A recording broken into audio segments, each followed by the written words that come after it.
Bueno, buenas tardes a todos. Bienvenidos una vez más a presentaciones de actualizaciones bibliográficas.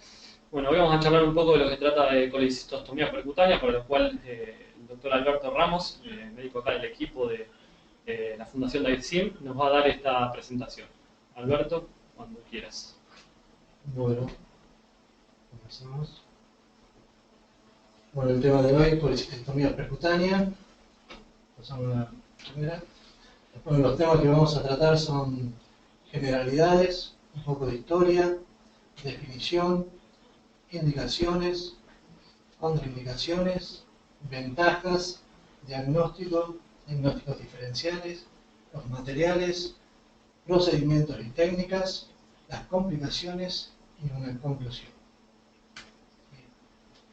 Bueno, vamos a comenzar hablando sobre litiasis vesicular. Como todos sabemos, es una patología de alta prevalencia a nivel mundial. Su incidencia aumenta con la edad. Hay un trabajo realizado por el doctor Palermo, cual demostró que la prevalencia en nuestro país es alrededor del 21,6%, y hay que tener en cuenta que la colecistitis aguda se presenta en el 10% de los pacientes con litiasis vesicular sintomática. Y el abordaje de elección para el tratamiento de esta patología es el abordaje laparoscópico. De ahí tenemos un grupo de pacientes con riesgo quirúrgico aumentado, donde este tipo de abordaje, o sea, el laparoscópico, produce un aumento de la mortalidad que oscilaría entre el 15 y el 30%.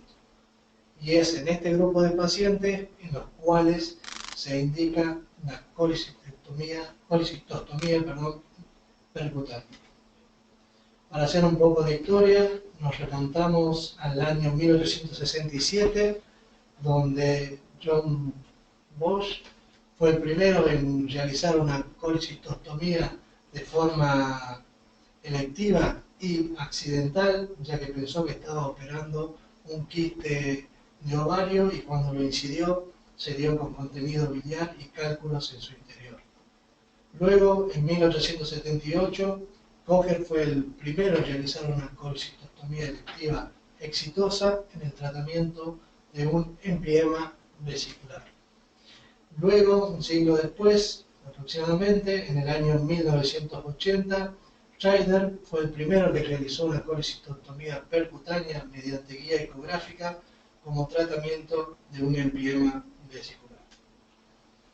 Entonces podemos decir que la colecistostomía percutánea es un procedimiento mínimamente invasivo que no requiere de anestesia general y que consta de la colocación de un catéter de drenaje en el interior de la luz vesicular mediante guía radiológica, lo cual va a permitir la descompresión vesicular y así la resolución del cuadro de colecistitis aguda en pacientes con alto riesgo quirúrgico o pacientes críticos.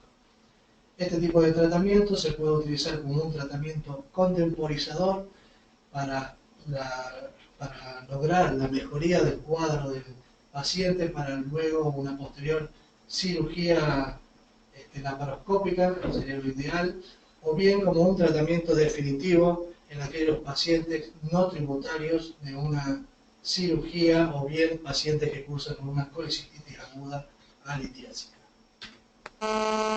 Las indicaciones, sobre todo en colecistitis aguda con pacientes de alto riesgo, en pacientes críticos que se encuentran en terapia intensiva o en cuadros de colecistitis luego de un procedimientos invasivos, ya sean percutáneos o endoscópicos de la vía biliar, en los pacientes con colecistitis y embarazo, sobre todo en el primer trimestre, cuando hay cuadros de colecistitis que cursan con un gran proceso inflamatorio local que dificulta técnicamente la resolución de este cuadro, pacientes que cursan con septicemia de origen desconocido, donde la mayoría de los estudios son negativos, salvo la ecografía vesicular, y en casos seleccionados en aquellos pacientes que cursan con colargitis aguda o hipertensión clavicular, siempre y cuando el cístico sea permeable y podamos conseguir una descompresión de la vía biliar. Bueno, las contraindicaciones, sobre todo en pacientes que tengan una vesícula biliar no distendida, ya que no nos permitiría realizar correctamente la técnica, o bien habría dificultad para el enrollamiento del alambre guía dentro de la luz vesicular, en pacientes con cáncer de vesícula por el riesgo de diseminación, y la colicistitis subaguda, ya que el mecanismo fisiopatogénico es diferente de la colicistitis aguda. La ventaja que tiene este tipo de procedimiento, como dijimos anteriormente, es un procedimiento mínimamente invasivo, que no requiere de anestesia general, tranquilamente se puede realizar con sedación y anestesia local en el sitio de punción. Puede ser realizable en terapia intensiva con el paciente en cama. Es técnicamente sencillo y reproducible, tiene una alta efectividad, mayor al 95%, y lo más importante es que tiene una baja mortalidad. El diagnóstico, a pesar de la semiología, o sea, de la clínica, es fundamentalmente imaginológico a través de la ecografía, en la cual tenemos que tener en cuenta ciertos parámetros, como son el diámetro transversal, que debe ser mayor a 40 milímetros, el diámetro longitudinal, que tiene que ser mayor a 90 milímetros, el engrosamiento de la pared vesicular mayor de 3, y se puede observar el líquido perivesicular, como es el signo del doble halo, o en ocasiones el signo de Murphy ecográfico positivo, que es la compresión que presenta dolor a nivel del hipocondrio derecho con el traductor ecográfico. Los diagnósticos diferenciales a tener en cuenta son pacientes que presentan ayuno prolongado, pacientes con ascitis o con hipoalbuminemia, pacientes con HIV, con cirrosis, con insuficiencia cardíaca congestiva, en los cuales se genera un cuadro de distensión y engrosamiento de la pared sin tratarse de un cuadro de colicistitis. Bueno, para resumir, en pacientes críticos que cursan con un cuadro séptico de origen desconocido y que tienen una ecografía que presenta ya sea un engrosamiento parietal, barro biliar o un diámetro transversal mayor a 40 milímetros, al realizar la colecistostomía percutánea podemos diferenciar. El cuadro mejora dentro de las 48 a 72 horas, eso se presenta en el 68-92%, y indicaría que el origen o el foco sería vesicular en estos pacientes. Y aquellos pacientes donde no hay mejoría, donde nos descarta que el foco sea vesicular. Los materiales a utilizar, principalmente agujas entre 14 y 16 G, donde la cual permitiría el pasaje del alambre guía, es de 0,35 a 0,38 pulgadas, y los catéteres a utilizar son los catéteres multipropósito entre 8 y 10 frames, con el sistema de fijación de pigtail o cola de cerdo, como se ve en la imagen inferior. La guía, siempre utilizamos guía ecográfica, podemos utilizar si contamos de radioscopía y en raras ocasiones por guía tomográfica. Las técnicas a utilizar, tenemos la técnica de punción trocar, que es cuando el catéter consta de un punzón y se punza directamente sobre la vesícula y luego se saca el punzón, se deja el catéter. Tenemos la técnica de tandem trocar, que es punzar con una aguja la vesícula y luego colocar en forma paralela el catéter. Y la técnica de Seldinger, que es la técnica donde punzamos con una aguja, se introduce una guía de alambre, luego un dilatador, para así poner el catéter correspondiente. Las técnicas mayormente utilizadas son la técnica de punción trocar y las de Seldinger, que vamos a detallar más precisamente ahora. La técnica de punción trocar, bueno, primero se debe realizar una asepsia y antisepsia de la piel, colocación de campos estériles, se realiza una infiltración con lidocaína, se realiza una incisión con una hojita de bisturí sobre la piel y a través de guía ecográfica se introduce el catéter punzón dentro de la luz de la vesícula. Siguiente. Y luego se retira el punzón y se deja el catéter fijado con el sistema PICTEC. Luego la técnica de Seldinger, que es la técnica que recomendamos nosotros. Esta técnica, bueno, los primeros pasos son similares al anterior, y luego a través de guía ecográfica realizamos una punción con una aguja de 14-16G, pasamos el alambre guía de 0,035, se enrolla en el interior de la vesícula, retiramos la aguja, se coloca el dilatador para dilatar el trayecto, luego se retira el dilatador y se introduce el catéter multipropósito en el interior de la vesícula, se retira el alambre y se fija con el sistema PICTEC. Siempre se debe tomar una muestra para mandar al cultivo.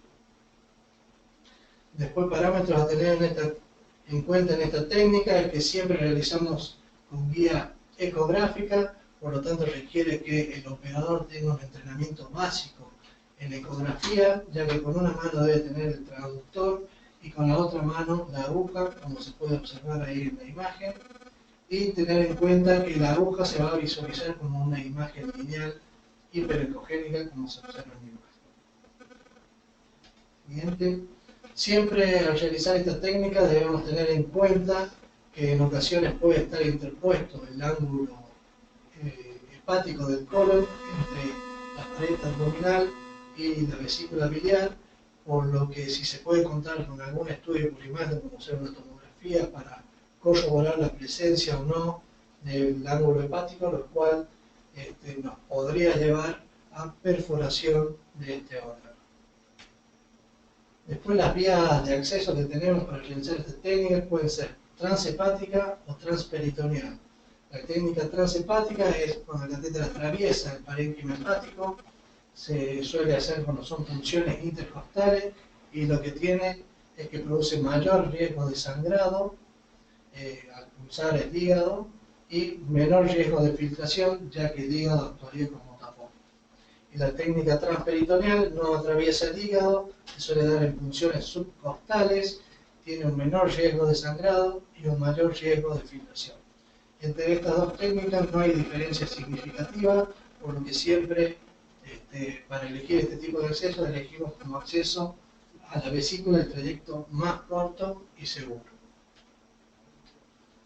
Una vez que colocamos el catéter y fijamos el PICTEC, siempre debemos aspirar el contenido de la vesícula, como se puede observar en la imagen. La primera imagen, una vesícula distendida con la aguja en su interior, se aspira el contenido, y en la tercera imagen una vesícula un poco menos distendida.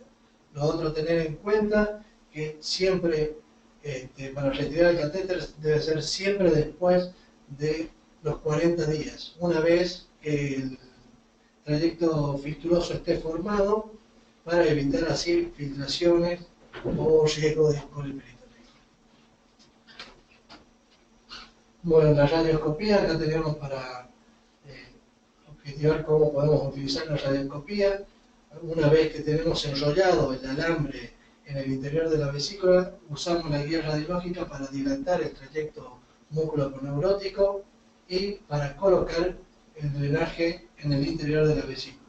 En algunas ocasiones se puede colocar contraste en el interior de la vesícula para objetivar la presencia del catéter, aunque no recomendamos realizarlo, ya que la presencia de una vesícula inflamada y al colocar el catéter produce un aumento de la presión intraluminal, lo cual puede llegar a aumentar el riesgo de bacteriemias.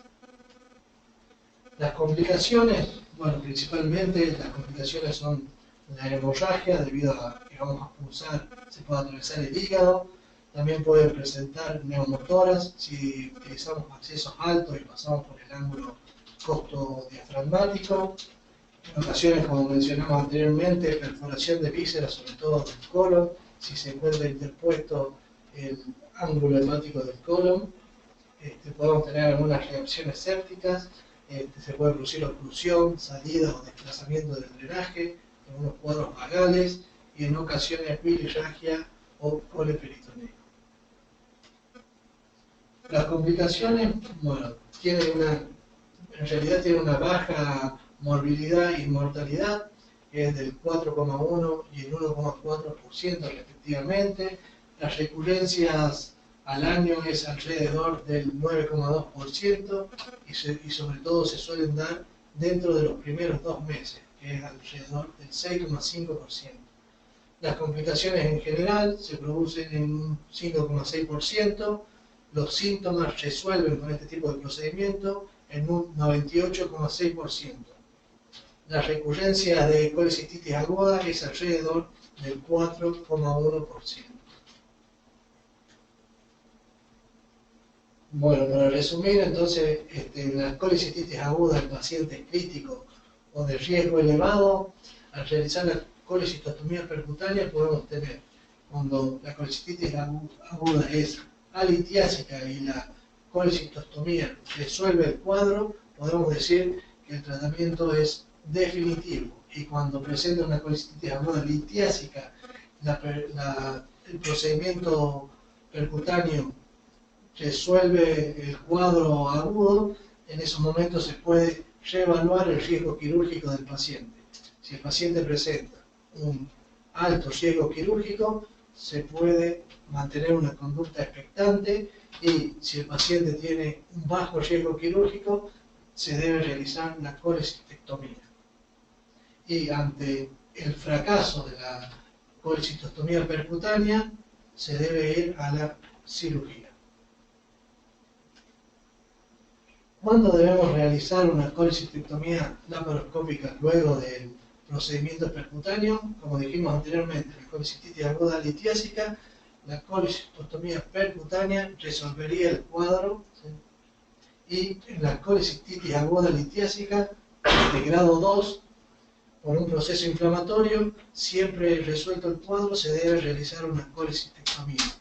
Y en la colecistitis aguda grado 3, cuando son pacientes de alto riesgo o pacientes críticos, se debe valorar el riesgo quirúrgico, como habíamos mencionado anteriormente.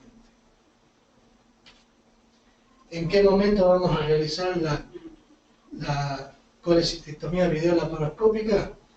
Bueno, en los pacientes con grado 2, donde el proceso es inflamatorio, siempre se recomienda entre las semanas 8 y 12. Y en la colecistitis aguda en pacientes de alto riesgo, pacientes críticos, la mayoría de los trabajos recomienda un tratamiento precoz, aunque esto no está estandarizado. Bueno, en conclusión de la colecistostomía percutánea podemos decir que es un procedimiento seguro y eficaz. La indicación más frecuente es en la colecistitis aguda en pacientes con alto riesgo, pacientes críticos. Requiere de un entrenamiento básico en ecografía. Siempre recomendamos la técnica de Seldinger. No hay mayores diferencias entre el acceso transhepático y el transperitoneal, y la colecistectomía videolaparoscópica la recomendamos entre las semanas 8 y 12. Muchas gracias. Bueno, muy buena presentación, Alberto, muy clara. Te hago una consulta. Yo veía que en la presentación, en cuanto a la técnica, hablabas de punzar con agujas 14 y 16G. También está descrita la técnica con micropunción, con agujas 22G o agujas de chiva. ¿Qué te parece a vos realizarlo de esa manera, con esa técnica de punción? Sí, la técnica está descrita con punción con aguja de chiva, luego se pasa una guía de 0,018, luego se introduce un introductor y se cambia el alambre, y de ahí son los mismos pasos, pero es como aumentar pasos y hacer una técnica un poco más engorrosa. Bien, sí, estamos de acuerdo en ese sentido. Es perfectamente válido hacerlo con aguja de chiva. Uno disminuiría el riesgo de sangrado, de hematomas al ser más fina la aguja, pero al agregar pasos al procedimiento, eso puede complicarlo aún más y que haya alguna filtración o que se pierda el trayecto. Con lo cual nosotros preferimos ir directamente, generalmente con aguja gruesa, con 14 o 16G, y ahorrarnos un paso y después pasar el alambre 0,35. ¿Sí? En ese sentido estamos de acuerdo. Y en cuanto al equipo de rayos, ¿pensás que es indispensable tenerlo o lo pedís habitualmente para hacer una colecistostomía? No, el equipo de rayos no es indispensable, el procedimiento se puede realizar tranquilamente bajo guía ecográfica, pero si se puede contar con equipo de rayos a veces es útil, sobre todo para visualizar bien la dilatación del trayecto y la colocación del catéter dentro de la vesícula. Bien, también estamos de acuerdo en eso, digamos, uno puede perfectamente realizarlo sin la guía radioscópica, pero si uno lo tiene disponible, es una herramienta útil, ya que cuando uno coloca el catéter y dilata el trayecto, puede ir guiando el ingreso para no quinquear el alambre y seguir el trayecto correcto, con lo cual no es indispensable, pero si uno lo tiene, facilita mucho las cosas.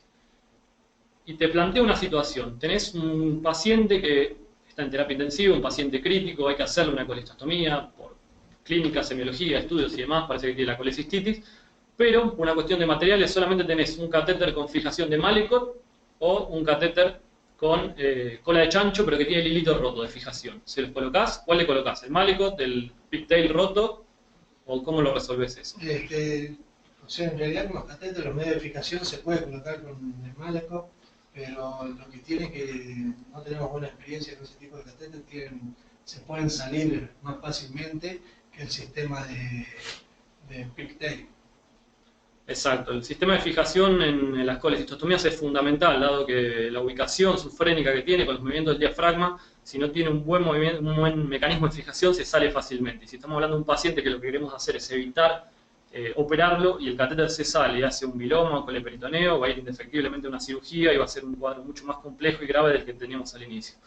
Con lo cual, importantísimo que tenga un buen mecanismo de fijación. Si tenemos un pigtail que se le rompió el hilo, se puede simplemente con un nylon hacerle un punto en el extremo distal y fijarlo. Y el Malecot, la verdad que no es el sistema ideal de fijación, con lo cual nosotros no confiamos y preferimos no hacer colecistostomías si lo único que disponemos es de un Malecot. No sé si tienen alguno de los presentes alguna consulta para hacerle a Alberto, alguna pregunta que le quieran realizar. Sí. Ahí en la presentación menciona que una de las contraindicaciones de la colecistostomía percutánea es la colecistitis subaguda. ¿A qué se refiere? Sí, por ahí lo nombran porque el mecanismo fisiopatogénico no es el mismo, ya que con la fisiopatogenia de la colecistitis aguda, al descomprimir la vesícula con el catéter, eso disminuye la presión y disminuye la presión transparietal y, digamos, vuelve la presión hidrostática, o sea, que permite la perfusión de la vesícula. Así es.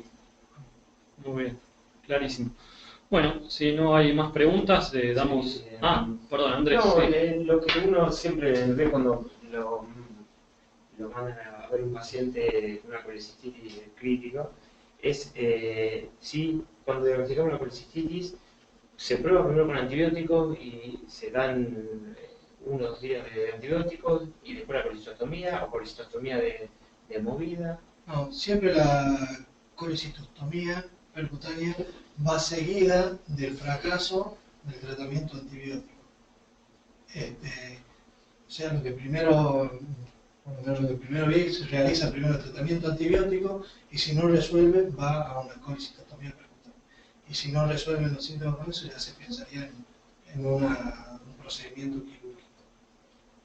Bien, de todos modos dejemos en claro algo que igual estaba bien claro en la diapositiva, que la colecistostomía no es solo un procedimiento terapéutico, sino que también, dada su baja morbimortalidad, es un procedimiento diagnóstico. Es decir, que si nosotros tenemos un paciente escéptico en terapia, no queda claro el foco y tenemos algún dato positivo, aunque sea mínimamente, de la vesícula, ya sea presencia de barro, litiasis, paredes engrosadas, un poquito de líquido perivesicular, algo que nos haga pensar que el foco viene de la vesícula, la indicación es la colecistostomía, porque si el paciente mejora, el foco era ese, no quedan dudas, está resuelto. Y si no mejora, uno ya puede descartarlo.